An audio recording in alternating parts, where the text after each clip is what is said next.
Hi there, this is Vicki Bergdorf from Vicky's channel for business tips. Wanted to talk today about how to set up your Michigan sick pay requirement that is coming in on the 21st, is supposed to be active and required for all employers in the state of Michigan who have at least one employee, not multiple. If you only have one, you have to do this. So going to kind of explain, if you have QuickBooks, how to do it. If you don't have QuickBooks, how to calculate it, because other systems may not have it either. I know that I work with Gusto and ADP, and they're going to take care of that for you if you work with them as your payroll processor. But if you're processing your own payroll and keeping track of paid time off for employees, and if you're not, you're going to have to start. So you need a platform to help you with that, unless you're really gifted in how to track it and have it on their pay stub to tell them how many hours they have, how many hours they've used, what do they got left. You need to have all of that handy. So if you don't have an HR person, you might need to think about it, or think about hooking up with a company that can help you do that. If you only have one employee, you might be best to start handing that off to somebody else if you don't know all the HR rules, all the U.S. Department of Labor, Michigan Department of Labor, all of the rules that go along with running a payroll. It's much more complicated than just plugging in their hours and giving them a net pay. It's way more complicated than that. It may seem that simple, but there's a lot more to do. So, back to the subject of today, which is the Michigan sick pay. In QuickBooks, you will go to, I'm going to do this for online. It's not the same way to do it for desktop. This tutorial or video is only for QuickBooks Online. In your online, you'll go to your left side of your screen to down to employees, and you will click on, or it'll either be employees or payroll, depending on how you have your your settings saved on your left side of your screen. So go to payroll, go to employees, click into employees. You'll I would start at the first employee. You have to set up the policy, and then once you do that on the first employee, as you go into all the others, you can just, it'll be available for a pull down. You won't have to recreate it on every one. So open your first employee, it's going to bring you to a screen with their address and their pertinent information and what their pay type is, and all of that information's on this screen once you've clicked on the employee. Go down, there's a new section that's for time off. You're going to click the green start word. It'll turn into a button when you hover over it. You're going to click on that, and it's going to bring you to a screen that will have all the different types of paid time off that companies can set up in QuickBooks. You're going to go down to the sick time, because Michigan's new rule is that you have to allow an employee, you have to grant them, give them, calculate for them, keep track of for them 1 hour for every 30 hours they work, starting on February 21st, 2025. Okay? How to do that is 1 hour for every 30 hours, you have to do the math. 1 divided by 30 is 0.03 hours for every hour they work, so that after 30 hours they get 1 hour of sick time. If you're going to do it manually, it can be done a little more simply, but you have to keep track of all their hours, and it counts for overtime hours. If you're paying them salary, what did you figure their salary at? 40 hours, 30 hours, 20 hours? You need to do it based on that. So if their salary, you may have a paid time off policy, and the state's ruling does say if you already have a paid time off policy that is at least this new requirement, 1 hour for every 30 hours they work, up to 32 hours per year unpaid, 40 hours per year paid, so up to 72 hours per year.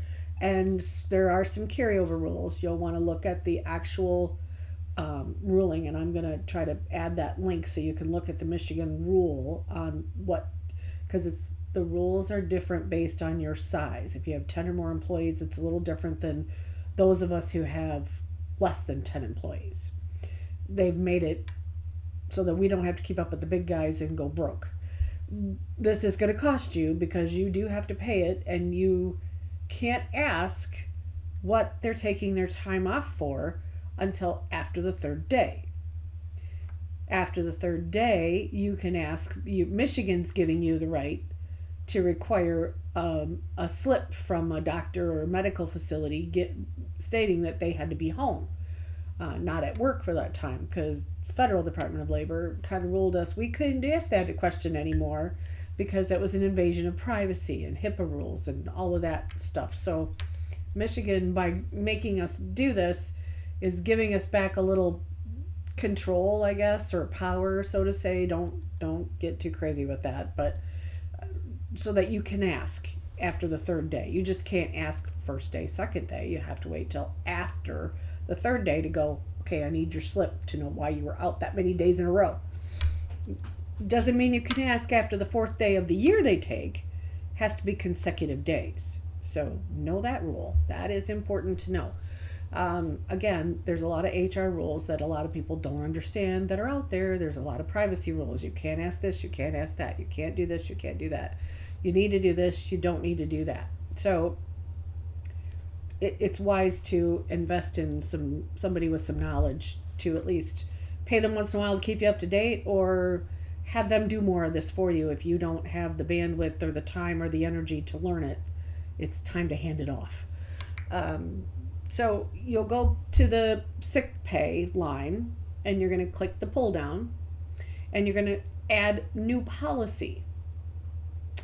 When you click on the add new policy, you then get to give it a name, and I'm calling them Michigan sick pay requirement because that's going to be, I'm setting this up only for that requirement, and I am readjusting any other paid time off to go above and beyond this so that if I'm ever audited by the Department of Labor, which you can be, and they've hired new people to do that, I can easily show that my policy is creating this and following the rule.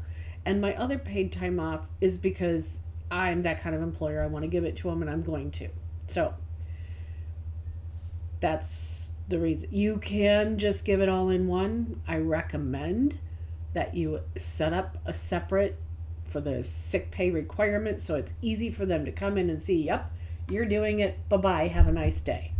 You don't want them looking at anything they don't need to look at. You don't need to trigger any other questions unless you have questions you want answered, but as long as you're following this minimum rule, don't worry about the other stuff you're giving them. As long as your handbook gives this information that every employee is eligible for and you're following your own rules, you don't have much to worry about. So you'll create the name Michigan sick pay requirement, and then you'll click down to how it's calculated.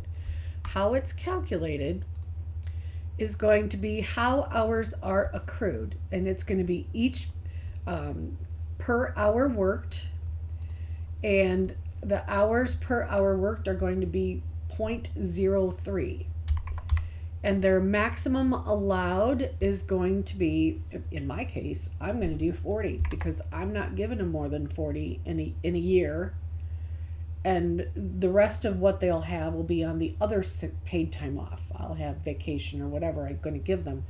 I want this to stick to the rule. I have less than 10 employees. I only have to give them 40 hours. I'm going to give them 40 hours of the Michigan sick pay, and you just simply come down here and click save. Now that's going to be saved.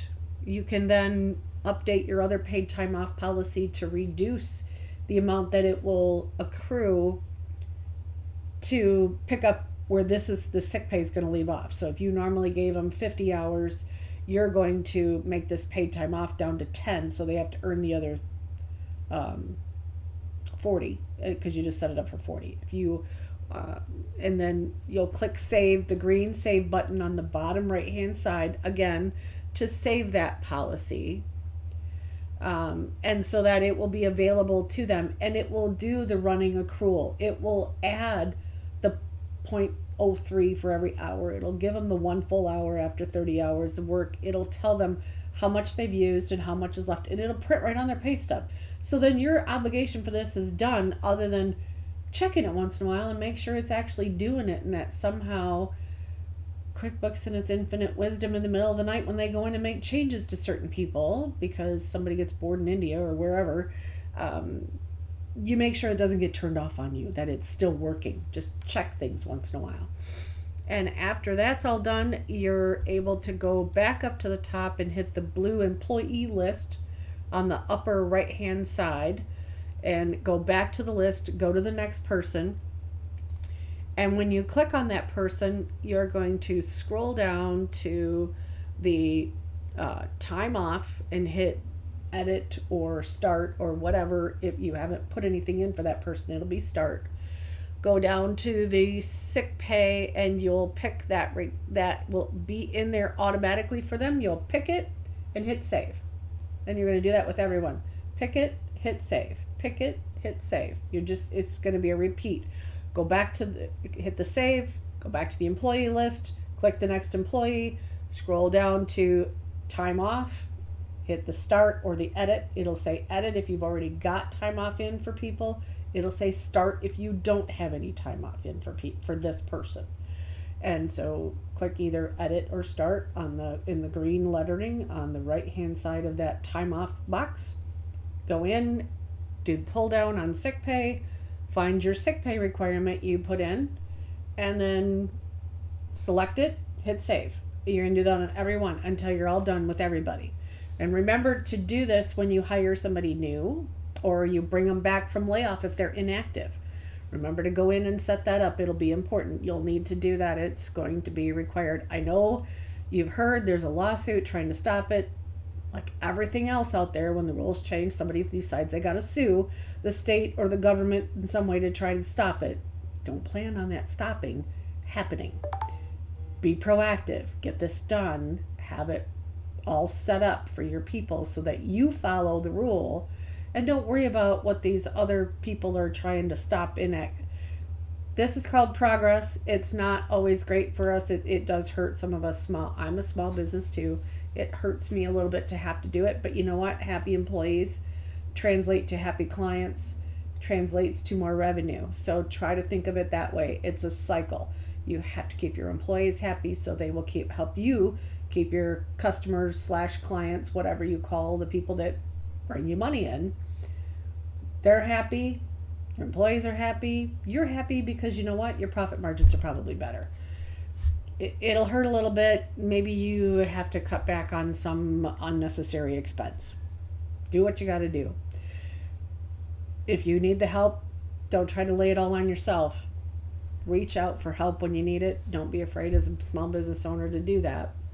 And there are avenues in helping things out there. Northern Initiatives, the Economic Alliance. Reach out and get your help where you need them. There are bookkeepers that help with stuff. My company does bookkeeping, payroll, taxes. We're here for the small business. You're a small business owner. You're my target market. If this video helped you, click subscribe. The subscribe button is randomly throughout this video. Make sure you've clicked your subscribe so when I put new videos out, you'll have them available to you. You'll get a notice that I put something new out. Feel free to watch my other videos on the BOI, which is currently on hold, but the courts are, every other day I get a notice, it's on, it's off, it's on, it's off. You know what? It's going to be on. Do it. Thank you for listening. Hope this helped you. If you are doing your payroll manually, it's the same calculation. You're going to do 0.03 hours for every hour they work. You don't have to give them the full hour till 30, but you know what? You probably need to do the calculation as you go along, because if they take a couple weeks off, are you going to remember to pick up where you left off? It might be best to just do it every hour they work. It's simpler math, it's simpler record keeping, and it's more accurate and up to date. I don't truly recommend you wait till they hit 30, but if you're doing it all manual and that's easier for you, you do that because that's still the minimum rule. Thank you for listening. Have a great day.